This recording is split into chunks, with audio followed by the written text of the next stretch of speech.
The Eagles hit their highest ever T20 total on an amazing night in Chelmsford, which saw them overcome Sussex by 11 runs in a vitality blast match that few at the ground will ever forget. Never before has a crowd witnessed so many runs in this competition. Asked to bat first on a used green surface, the Eagles took only 3 runs off the opening over, but the second saw Adam Rossington make a start with a perfect cover drive. That in an over which brought 15 runs, Feroz Koushi picking up where he left off last Friday. Rossington may not have been in his best form in this format this summer, but that form had not taken away any of his confidence. Twice in the 4th over, he ramped Henry Crocombe to the boundary. Essex were making an ideal start in taking the total to 37 without loss after 4 overs. Rossington then nailed a shot off Stephen Finn, a stroke which would not have been out of place at the US Open. Alas, he was out as he attempted to go large again next ball, a disappointing end as he picked out Tom Alsop to fall for a 35, which had occupied 21 deliveries. Michael Pepper came in and played a couple of scorching drives to get his innings moving. The execution of these shots was perfect. Pepper was off to a flyer and his side had 65 runs on the board at the end of the 6 overs of power play.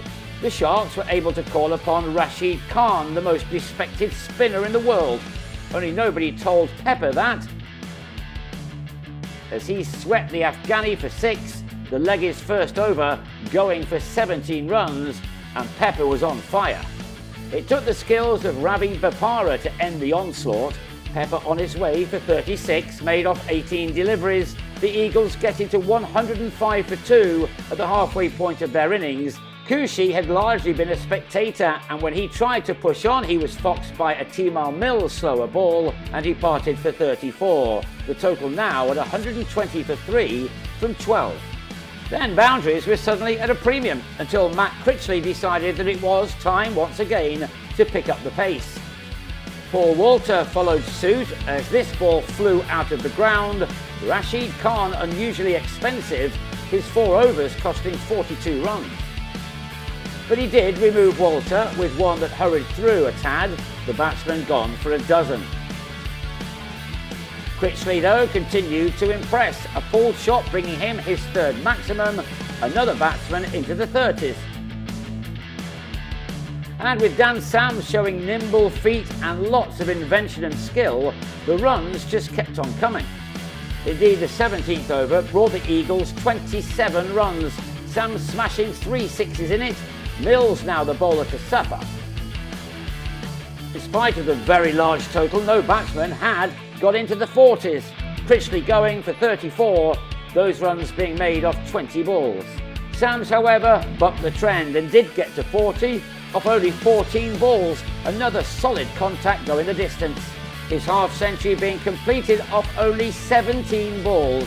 He struck 5 sixes and 3 fours in an innings which was nothing short of sensational. The penultimate over added 26 more runs, and Sams was probably now eyeing up 250 as a total to end on. They needed 16 off the last over to do that. Sams was given a deserved ovation after holding out with 4 deliveries to go. He left with 71 runs to his name, and those have been scored off 24 deliveries. Simon Harmer was run out next ball trying to steal a single to the keeper, but the Eagles had their best ever T20 total, finishing on a remarkable 244 for 7. Wickets was surely going to fall in pursuit. Luke Wright mistiming a pull off Ben Allison, the ball heading straight into the hands of Koushi, the Sharks on 19 for 1 in the 3rd. But with Mohammed Rizwan clearing the rope 4 times during the power play, the visitors were threatening to make a game of it. Rizwan is currently ranked as the 3rd best batsman across the world in T20 cricket, and you can see why. Ali Orr joined the party too. He took on Allison, whose 2nd over went for 31 runs, and the sizable crowd was shocked as the Sharks got up to a score of 93 for 1 from the 6 power play overs. Rizwan secured a 50 off 19 balls, while all fell for an 18-ball 38. Palmer into the attack and trapping the batsman in front with just his 4th delivery, and only 4 runs came from the over. The Sharks were on 123 for 2 halfway through their chase, and Harmer now threw the ball to Aranija, who with his 2nd delivery won a leg before decision to remove Rizwan for 66. The batsman furious with the umpire's call. Having the ability to keep going when chasing enormous totals is almost unheard of, but with Allsop now looking good, Sussex had 150 runs on the board after 12 overs and now needed 95 more from 8.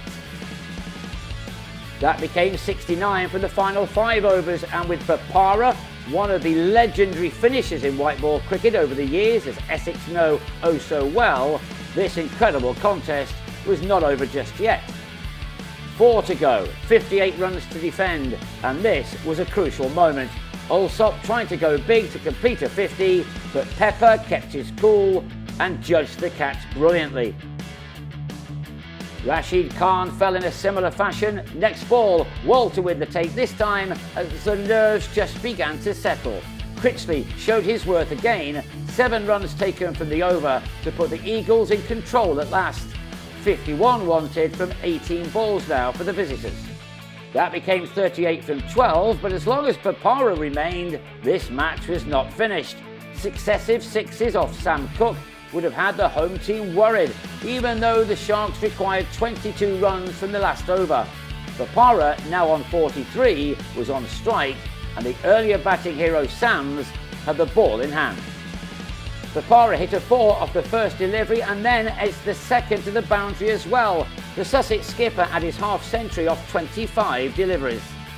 But Sams then threw in a wide ball across Papara, who threw the bat and got the tiniest of nicks behind. The sigh of relief inside the ground was palpable. The Eagles had done it. Just. Sussex ending on 233 for 6. 477 runs have been scored in 40 overs, a record. Essex winning again at home, this time by 11 runs. It had been breathlessly entertaining and historic night, and they have to do it all again against Somerset on Sunday.